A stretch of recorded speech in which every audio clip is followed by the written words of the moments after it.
All right. Hello, everybody. This is Benedict Fokker, yet again with my part three of LongLiveTheGamer.com website concept overview. My last video, part two, was all about this totally new idea of how to run a really good quality games website where everything is managed based on community input. And I hope you thought some of those ideas were cool. I hope you had the vision to envision how it actually could work, and it's not just some crazy idea, and that you're on board. So let me talk about how to make this happen. And also, before I do that, let me talk about ownership, because it's one thing to have a community-run community, but part of the problem we have faced is who owns the community. And we have the games media guys, formerly known as journalists, who have been giving us some problems. But there's also this issue of like 4chan and Reddit and their admins being sort of hostile to the community.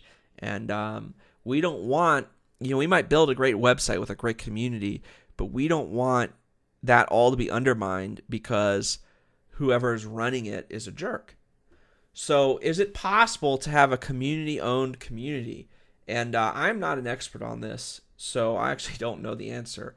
But I think if we do a website like LongLiveTheGamer.com, it should be essentially community-owned, at least, in practice, if not exactly legally owned by, like 2,000 gamers.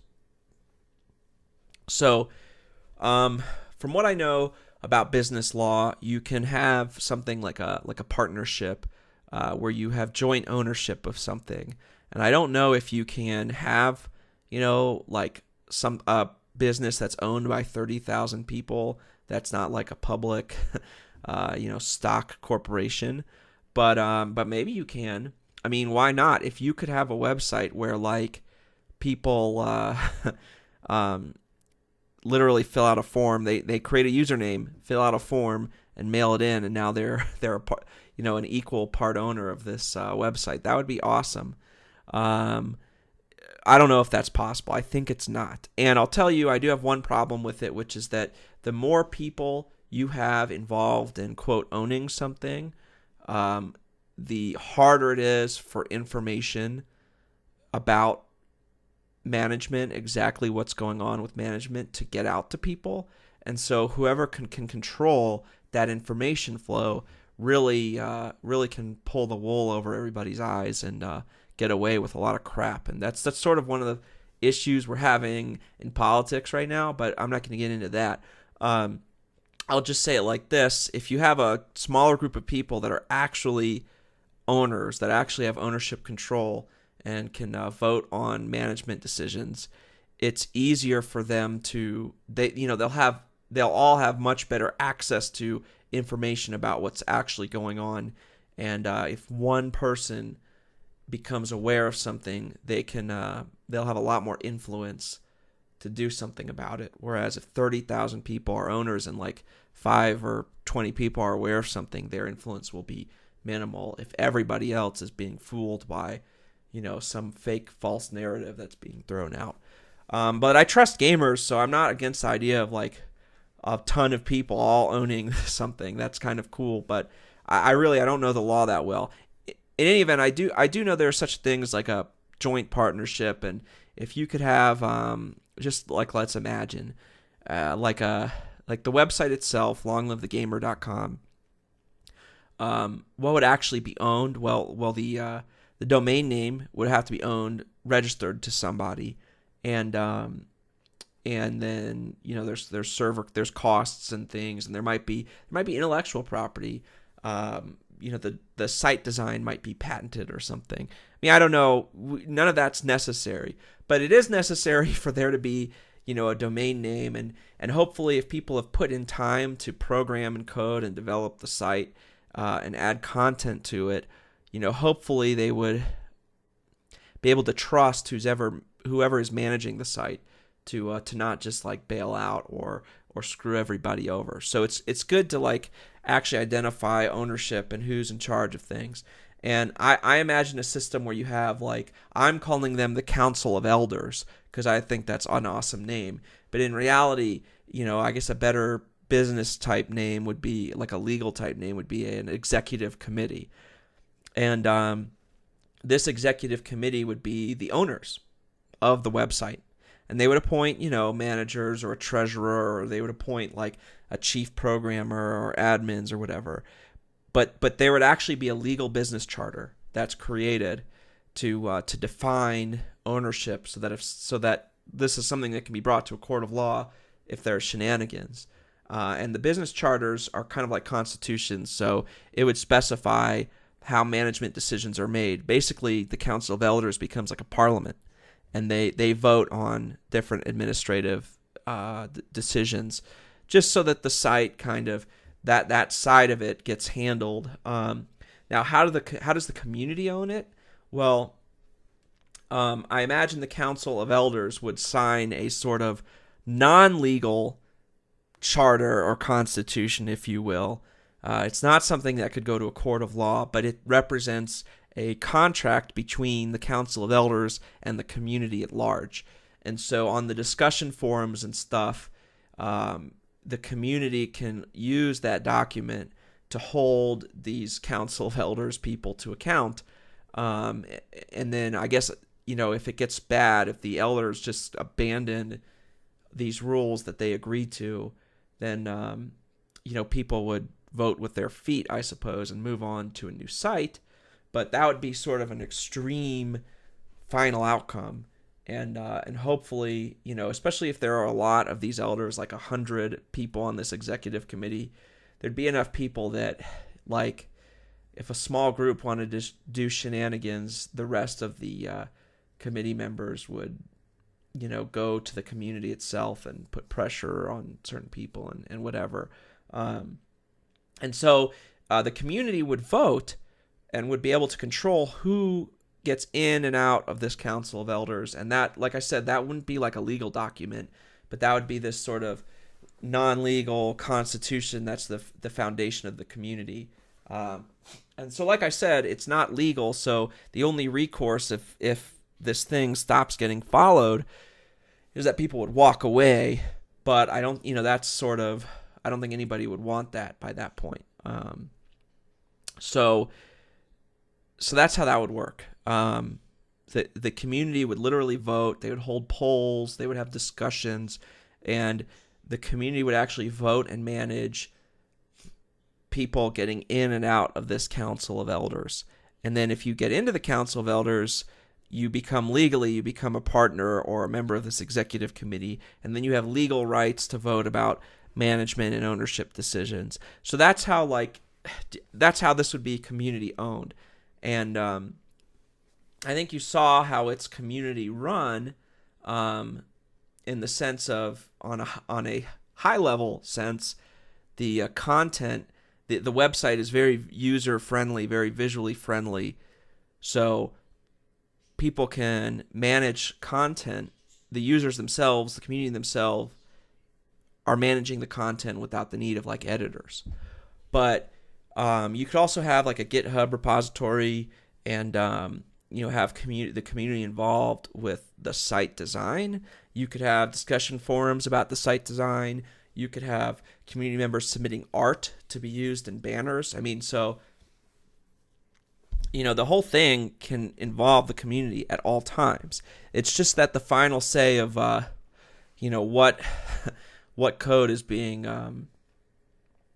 used in the site and who owns the domain name and stuff, that would be left up to this legal entity that's these Council of Elder people. So that's sort of how it would be community owned. I think it could work, and I think it would be really cool. So that was pretty boring. Let's talk about how this could actually happen. And then I have a couple of neat ideas I'd like to share. So how does this happen? Step one. This is step one. These videos, the spark of an idea. I'm not claiming the idea, I was inspired by what a couple people wrote on a couple of Anons on 8chan. So, this is as much, I think, a product of the community as of my own mind.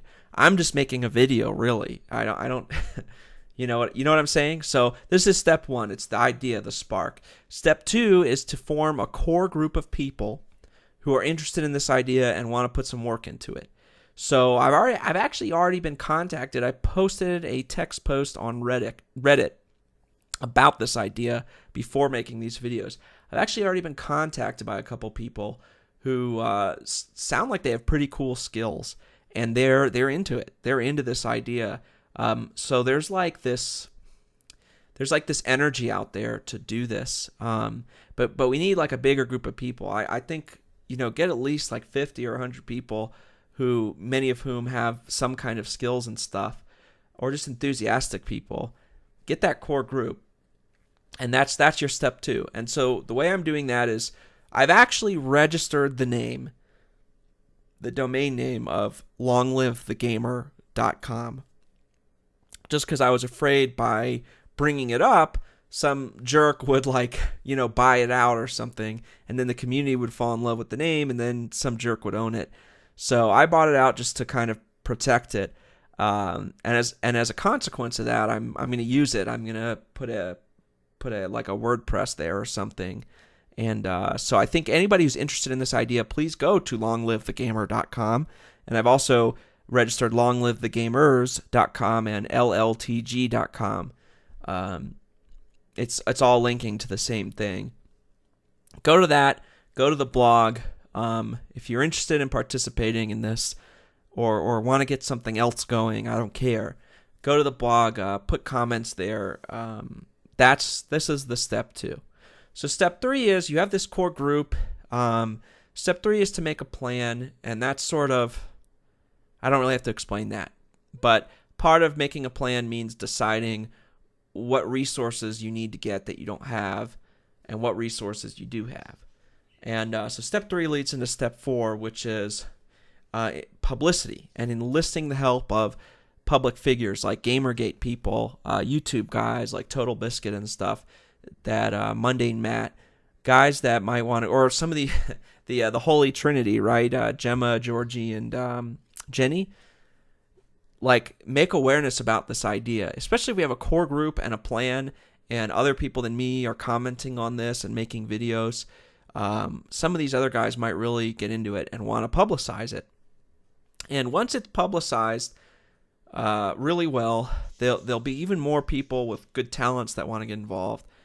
But step 5 would be a Kickstarter campaign. And I really don't even think it would need to raise that much money. Just enough to, buy some server space, and maybe hire, maybe there's a couple of professional coders out there that, can't really just devote all of their spare time to this and want to get paid for a couple of weeks. Or I don't know how that all works, but a little bit of money to help put a really solid, more professional effort into this. Step 6 is to actually make the site, to make some kind of functional, alpha version of the site. And then step somewhere in there, we're going to abandon the numbering system. Maybe not. Step 7, make the governance, make the legal entity that's attached to the site so that it can start to be community owned. Step 8 is continue to develop and publicize the site. Step 9, declare that the final public ready for release version is done, and toast with some champagne. And then step 10, a year later, celebrate the end of the formerly known as Journalist Games Media, because we'll have beaten them. So 10 steps. That's not bad. That's a good even number. So that's how we would do it. I mean, it would take a lot of work, but there's so many people who I think would want to be involved in this if the idea really took off, that even though it'd be hard work, the realm of possibility that's a realm that we're in, right? So get excited about it if you think it's a good idea. So let me just add a couple of neat ideas I have for this site. One idea is I think a site like this should have advertisements, because big companies have marketing budgets, and we're going to be a free site. Nobody's going to be making any money off of it. Well, none of the admins or anything. So, we don't need an ad revenue necessarily. But if we don't take their money, if we develop a site that a lot of gamers are going to, that's really popular, and that's, therefore very visible, and we don't take these guys' money, they'll put their money somewhere else. Do you know what I mean? And that somewhere else could be people we don't like, that we're mad at because they were jerks to us. So, we should take their money and post ads. We won't overdo it.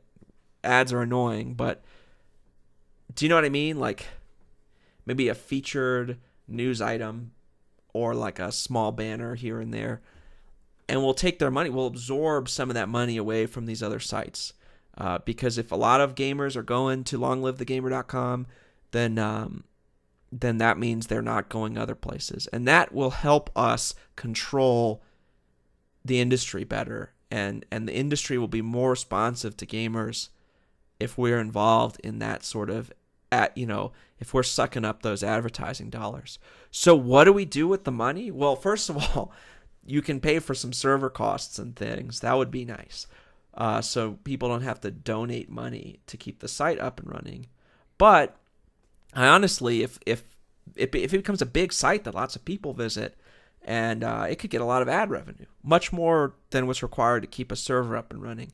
So I would propose that all of that extra profit would go to charity, and then the community can vote, like, on a list of charities to give the money to, and there could be this constant discussion, like every month, of what charities are we giving to this month. And not only would that just be awesome, but like it would just seal the deal on what we're doing. It would be like this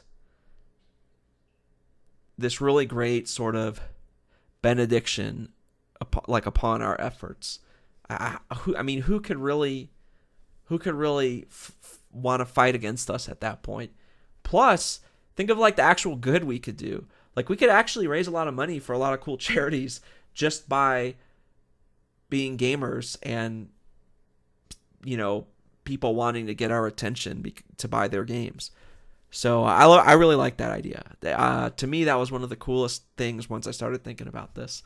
But anyway, it's subject to corruption, so if it's not something that needs to happen. But okay, so another idea I have is like some of these people, like Georgina Young, have she says she's neutral in Gamergate, but she's really been supportive, which I think is fine and actually pretty fair and pretty good because of how ridiculous things are. But she says one reason she's maybe not pro Gamergate is she's definitely like concerned about some of these gender issues in games, and she doesn't think gamers are sexist, but she it's just something that's maybe more important to her than it has been to some of us. Well, I say, like longlivethegamer.com is a place where someone like her can have a place to discuss these issues. And I'm all about that. Like, it was never about having a problem with discussing these issues about gender and that kind of thing. It was always about, being condescended, being attacked, being told like our opinions didn't count and that we shouldn't have them, and that controlling the flow of information, controlling what kind of games should and shouldn't be, that's what it was about. So, all of the whining that they did about how sexist we were, longlivethegamer.com can represent an opportunity for somebody like Georgina Young to and people like her to contribute and to bring attention to these issues of, maybe harassment at cons or like actual sexism in games. And because it's community driven, maybe we'll pay attention. I mean, maybe it'll actually achieve some of what these people supposedly wanted to accomplish, even though in reality all they wanted to accomplish was to shut us down and control us. Anyway, I think that would be nice. Well, that's that. That's the idea. I've given you the call to arms. I've explained in way more detail than I maybe needed to how this site would work, and in part 2, that is. And then here in part 3, I told you how it could be owned and how we would actually make this happen and go forward with it. So go to longlivethegamer.com, start talking about it. Talk about it on your forums that you're in on Twitter and stuff. Maybe this is an idea. We could really like make history with this. And let me talk about history. So you can sign off now. If you get the point, you can sign off. But I like to take a couple minutes to talk about history because I do think GamerGate is historic.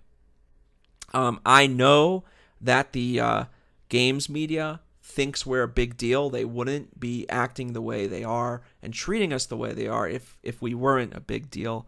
And the way we've responded, like with such persistence, with such a stubborn will, and kind of fighting for our dignity and our rights in this situation, I think is historic. This is more than the idea of making this site longlivethegamer.com or whatever comes of this, is much more than just like taking our games back. I mean, that's what it is. That's what it is. It's taking the games back. But if we do it, we'll have done something that nobody's ever done before. And we'll have created a kind of a website that nobody's ever created before. And even though we're just gamers and it's just going to be about games, like you would have all of media shaking in their boots. So it would be a big deal. And with that in mind, hopefully I'll convince you this is actually a historic thing that's going on. Let me explain why I think GamerGate has to lead in the direction of something like longlivethegamer.com. This is sort of my Declaration of Independence speech. But let me talk about, for those of you who are American or not, maybe I don't know how much you know, but let me talk about the American War for Independence against Great Britain in the 18th century. And I want to talk about my persona. My persona is Benedict Fokker. Fokker is Roy Fokker from Macross. Hopefully you know about him. I just think he's a cool guy. Ironically, he's kind of might be considered sexist, and I just sort of think that's ironic. But mostly he's, the ladies like him, and he's a hero to Hikaru, and he's Skull One. He's like the coolest guy ever. So, I mean, perfect, I think. But let me talk about the other part of my persona, which is Benedict. Now, this comes from Benedict Arnold, and I know most of you who know about this guy are like, oh, that guy's a traitor. Like, why would you take that guy's name? Well, let me tell you about his story, and then tell you about kind of this American Revolution thing. So what happened was, like, the British and their colonials in America were kind of butting heads about things for many years, kind of like Gamergate and games journalism and gamers. And, it just sort of, things were heating up, but for the most part, it was considered this conflict between the public and the government. I mean, it's not like people were like, oh, we're Americans and you're the British and you're oppressing us and we're going to revolt against you. It's more like, we're just citizens and you're an over-oppressive government and we're starting to get tired of it. And the British started to get more and more severe. Well, it all culminated with this Lexington and Concord, where the British marched out of Boston. I mean, the army, they marched out of Boston. They went to Lexington and Concord to, take some of the militia's guns and different things. And the militia finally was, there was this shot that rang out. Nobody knew who fired it, but once it did, everybody just started fighting. And once the fighting started, that was it. It was over.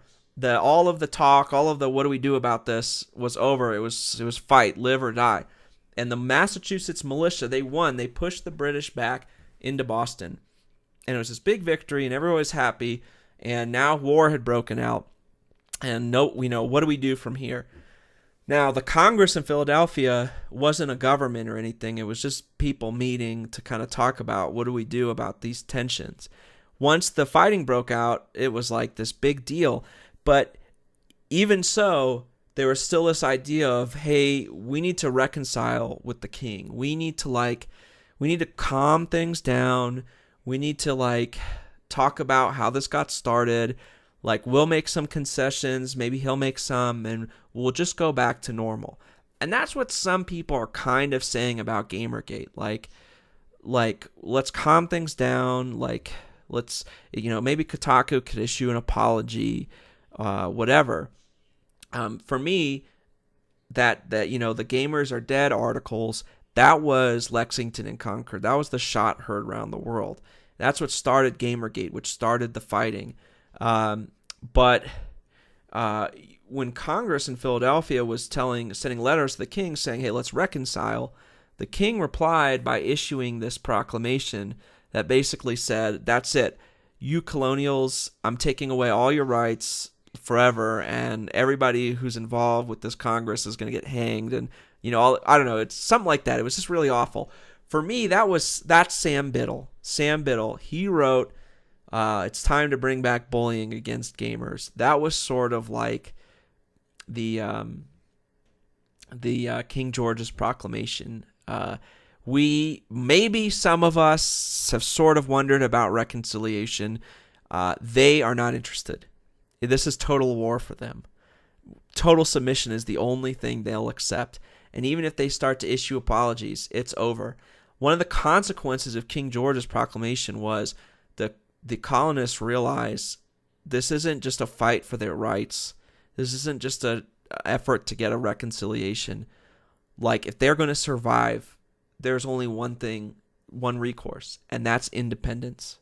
And so they did. They declared independence from Great Britain. And I think thanks to Sam Biddle, just for inspiring us, although he's not the only one. Think of all the people comparing us to ISIS. I think we need to declare our independence and say that we're done. We are done forever with these former journalist, games media people. We're never coming back.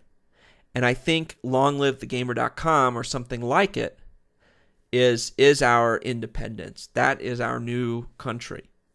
But let me talk about Benedict Arnold. He was like a pharmacy apothecary, right? He kind of had like a pharmacy, and he raised enough money to eventually buy a couple merchant ships and became a merchant. So he's a really entrepreneurial guy. When war broke out in Lexington and Concord, there was no Continental Army. There was no American government. Nobody knew what to do. But everybody kind of hated the king and the government. And so Benedict Arnold was sitting in his house, and he saw a map. And he saw a newspaper. All right, I'm dramatizing this a little. And he realized that there was going to be war, that even if the colonists weren't sure about something like independence, he knew that the king was going to send his army and force everyone into submission regardless. And he noticed that there's this fort, you might have heard of it, Ticonderoga, that was sort of at a key point in the colonies, very strategic point. And at the moment, it was defended by a very small force because the British hadn't really mobilized yet. So he went to the Massachusetts government and he asked them for some money to raise some troops to take this fort. And nobody told him to do this. There was no American government that called him up and said, "Hey, can you go do something?"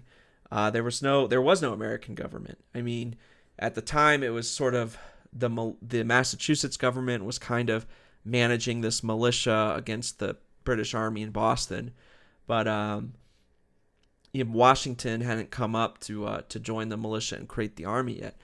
So Benedict Arnold, he just made this up. He just made up this idea. He's like, hey, I've noticed that we're all in this together, because even if we don't like that idea, the king is going to attack all of us. And so we need to act before he acts and becomes stronger. So he ended up getting some guys, and they went to Ticonderoga, and they took it. And then there's this really great story. You should read it. He built this like little ragtag navy on Lake Champlain, and he beat back, kind of tricked the British, and held them back till winter, so it delayed them like a whole year. It was awesome, but all of it was just his idea. He saw the moment, he saw the opportunity, he perceived what was going on historically before anybody else did, and he acted. His most famous battle, Saratoga, was, the British were trying to split the colonies in two, and they might have succeeded if they hadn't been defeated at Saratoga. What happened was Benedict Arnold, like all day long, he was like a colonel or something. He was trying to be engaged in this battle, and the general in charge was making all these bad decisions. And Benedict Arnold kept going to him and saying, "Hey, we need to do this. We need to do this. We need to do this." And he kept getting ignored and like shut down. And finally, he just like went out to the battlefield and just took over, because some of the soldiers liked him. So he just took over, totally against orders. And he like personally led the charge, seized the moment of opportunity that he saw, and he won the battle.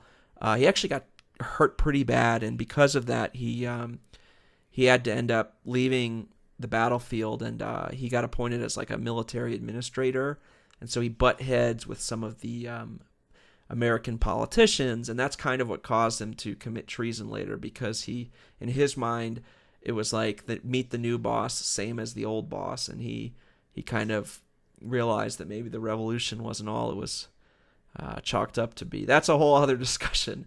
But prior to those bad times, this battle, like, again, he saw the opportunity, he saw the moment that nobody else saw, and he didn't ask for permission. He just charged in there and he won it. And that's the attitude that we need as gamers in this situation. This is a historic moment, even if nobody's telling us that, even if no news site is talking about how important this is. It is important. It's a big deal. I know it. I feel it. I know that you know it. I know that you feel it.